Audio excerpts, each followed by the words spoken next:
DemocracyNow.org, The War and Peace Report. I'm Mimi Goodman with Juan Gonzalez. We turn now to the future of the Democratic Party. Last week in Virginia, party leaders unveiled their new slogan, A Better Deal, and rolled out an agenda to win back the working-class voters they lost to President Donald Trump in November. This is Senate Minority Leader Chuck Schumer. When you lose elections, as we did in 2014 and 2016, you don't flinch. You don't blink. You look in the mirror and ask, what did we do wrong?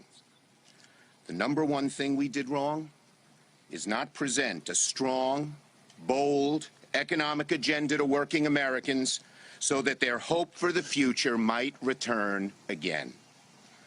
Democrats have too often hesitated from directly and unflinchingly taking on the misguided policies that got us here. So much so that too many Americans don't know what we stand for. Not after today. President Trump campaigned on a populist platform, talking to working people. That's why he won. But as soon as he got into office, he abandoned them, making alliance with the powerful, special interest, Koch brother-dominated, hard right wing of the Republican Party, which appeals to the very wealthy, not the working people, leaving a vacuum on economic issues. We Democrats are going to fill that vacuum. Democrats will show the country we are the party on the side of working people. American families deserve a better deal. So this country works for everyone again, not just the elites, not just the special interests. Today, Democrats start presenting that better deal to the American people. The Democratic Party's rebranding effort comes as the party has lost all 4 special congressional elections this year to Republicans, including most recently in South Carolina and Georgia. These defeats come despite President Trump's approval rating dipping to 36% as he passed the 6-month mark of his presidency. That's the lowest 6-month approval rating of a U.S. president in 70 years. Well, our next guest says the Democratic Party committees and its allies are likely to spend more than $750 million on the 2018 midterms without addressing the party's core problems connecting with disillusioned voters. For more, we go to San Francisco, California, where we're joined by Steve Phillips, founder of Democracy in Color, also author of the New York Times bestselling book, Brown is the New White, How the Demographic Revolution Has Created a New American Majority. Phillips is a senior fellow at Center for American Progress, a columnist with The Nation and regular opinion contributor to the New York Times. Steve Phillips, welcome to Democracy Now! So much has been made of what has happened just in the last week with the Republican Party. I mean, the failure of their health care bill to move forward, Donald Trump being criticized by the chief of the Boy Scouts for the speech that he gave. Of course, everything that's happened in the White House, the expletive-laden rant of his new communications director, Anthony Scaramucci, and other issues just in the last week. And you're saying, forget all this for a moment. Let's look at the state of the Democratic Party. They just have not been in focus. Talk about what you think is this billion-dollar blunder. Yeah, so the challenge the Democrats face is to focus on the math and not on the myth of what happened in 2016. And so the myth is that all of these Democratic voters, all of these working-class white voters who had supported Obama, defected from the Democrats and then flocked to Donald Trump's campaign and backed him, and that's why the Democrats lost, and that's why they have to pursue them to be able to actually try to reassemble their power and get back into positions. But that's not actually what happened, and certainly not why they lost the election. We had unprecedented in 20 years, black voter turnout drop off. More than 1 million fewer black voters came out, and you had a splintering of the progressive white vote, and you had a larger increase of voters for Johnson and Stein, I sometimes call the John Stein voters, than you did for Trump. And if you look in a place, Wisconsin, is where it's clearest. Trump got fewer voters in Wisconsin than Romney did. So it wasn't like everybody flocked to him. It's that the progressive vote splintered and was depressed. And that's the challenge that the Democrats face, is how to re-inspire, bring back out African American voters, bring up Latino vote, and bring back the whites who defected to third and fourth party. That's the way to put back the Obama coalition. That's the way to get back into power.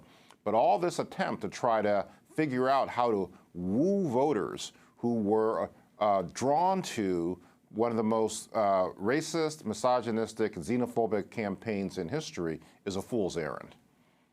Well, this whole question of the Democratic Party's relationship to, especially to xenophobic voters, it's not the first time the party has grappled with it. I mean, if you go back to the 50s and the 60s, the Dixiecrats were a staple or a part of the Democratic Party. Then when the Clinton era developed, there was the whole emphasis of the New Democrats to try to get conservative white voters, even as the nation keeps shifting, as you mentioned in your book, demographically, and the Democratic Party itself. So how do you get these leaders to understand, to look at the future of America and not at the past? Well, writing a book is not enough, as I have found out. And so there's such a powerful incentive and default position that the thing to do is to go chase that shrinking sector of the population. I want to be clear. I'm not saying don't pay attention to white people. I'm saying it's the conservative white voter. Democrats are going after the wrong white voters. There are progressive white voters. There are progressive working class white voters who need to be inspired and who need to be attracted and brought back. But the percentage of the population that the white working class comprises has shrunk dramatically. In the mid-1970s, the white working class was 74% of the electorate. In this last election, they were 43% of the electorate.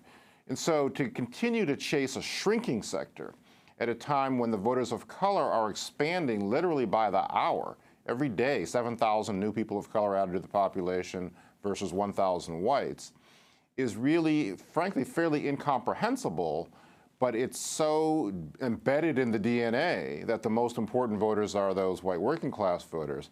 And the problem and the challenge is that all this money is going to be spent. Tens of millions of dollars, hundreds of millions of dollars we spend on television ads mainly, trying to pursue this sector of the population, which is not receptive, and more importantly, it's not necessary to win at the same time as we have a majority population waiting to be spoken to, engaged, organized, and mobilized. So just quoting from your New York Times op-ed piece, Steve Phillips, you write, "The country's under conservative assault because Democrats mistakenly sought support from conservative white working-class voters susceptible to racially charged appeals. Replicating that strategy would be another catastrophic blunder." However, Bernie had an enormous appeal during the last campaign. Can you talk about who are the people that you think should be appealed to across the board, and take it right to Occupy Wall Street and the philosophy there? Yeah, that's a good point as well. And so the coalition that elected and more importantly re-elected Obama, because Obama got 5 million fewer white votes in 2012, consists of overwhelming numbers of people of color, close to 80% of the voters of color, and then a meaningful minority of whites. Obama got 39%, Clinton got 37%. And so in a lot of ways, Bernie did show how to appeal particularly to the progressive white sector, an unapologetic campaign speaking to issues of economic inequality in this country, things like $15 minimum wage, free access to higher education. Those issues resonated with people, and it does tie back to the Occupy Wall Street piece. I mean, I talk in my book about doing a wealth tax on the top 1% in the country.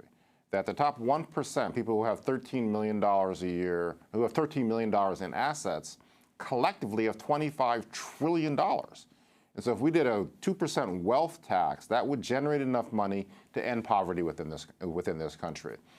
And so if you, as a political matter, if you're trying to get the 50% plus one of the votes, saying you're with the 99% is actually not a bad place to start. So I do think there's a reluctance in the Democratic Party to actually go after Wall Street and go after the 1%, to have them pay a fair share of taxes to be able to make the country better and to lift all of the boats.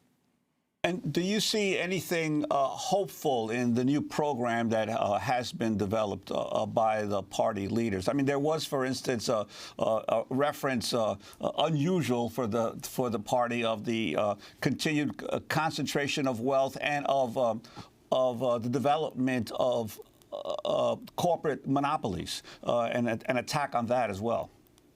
Yeah, I mean, the broad strokes framing are fine, and you know, Schumer's New York Times piece talks about higher wages, lower expenses, and retraining for jobs for the future. And so that's a good framework. I think most encouraging in what they're putting forward is the $15 minimum wage, which was not the majority Democratic position even in 2016. So to see that the party is moving more aggressively towards that kind of a full-throated populism is a positive piece. And yet the underpinnings of the strategy, and I still think there's a reluctance to enthusiastically embrace the communities that are under attack. And so there's an incredible attack right now on immigrants within this country, and that Trump has been deporting people as rapidly as possible and spreading fear among the immigrant community. There's a whole question around, is the Dreamers, the DACA, going to get reinstated or preserved? And so there's been a great deal of silence on the part of Democrats around this, who should be standing up and unapologetically saying that this is not the country that we believe in. But there's a fear about being too strong on those issues because they're afraid of alienating conservative white working class voters, and that plays directly into Trump's hands. And Steve Phillips, I think you were just listening to the last segment that we were doing on President Trump's speech, actually encouraging police brutality, for which he has gotten enormous backlash from the heads of so many police organizations as well.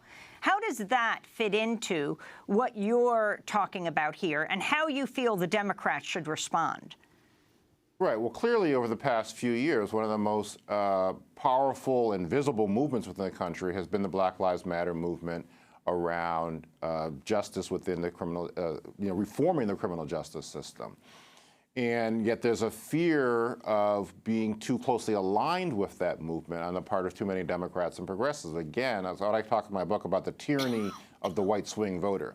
And so there's a fear of alienating those folks when in fact what they should be standing up strongly for justice and accountability and transparency in our criminal justice system and by the part of law enforcement, so that it works in partnership with communities and is not an occupying force in the communities of color. And what the Democrats fail to appreciate is that there are a lot of white people who believe in justice and equality and in racial justice and equality, but the Democrats don't believe there are enough of them.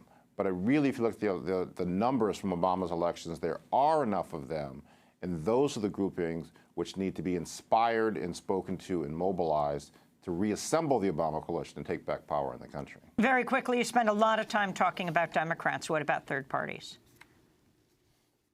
Well, I think what third parties can do is articulate a vision and create a pole that can pull the political debate to the left instead of pulling it to the right, where it's now actually going forward. So I think that's some of what, Bernie was not third party per se, but that is a lot of what he did, is pulling the debate in a way that issues of economic inequality became more pronounced. And I think third and fourth parties can play that role. Steve Phillips, I want to thank you so much for being with us, founder of Democracy in Color, author of the New York Times bestselling book, Brown is the New White, How the Demographic Revolution Has Created a New American Majority. We'll also link to your op-ed piece in the New York Times. Coming up, Trita Parsi on his new piece, The Mask is Off. Trump is seeking war with Iran. Stay with us.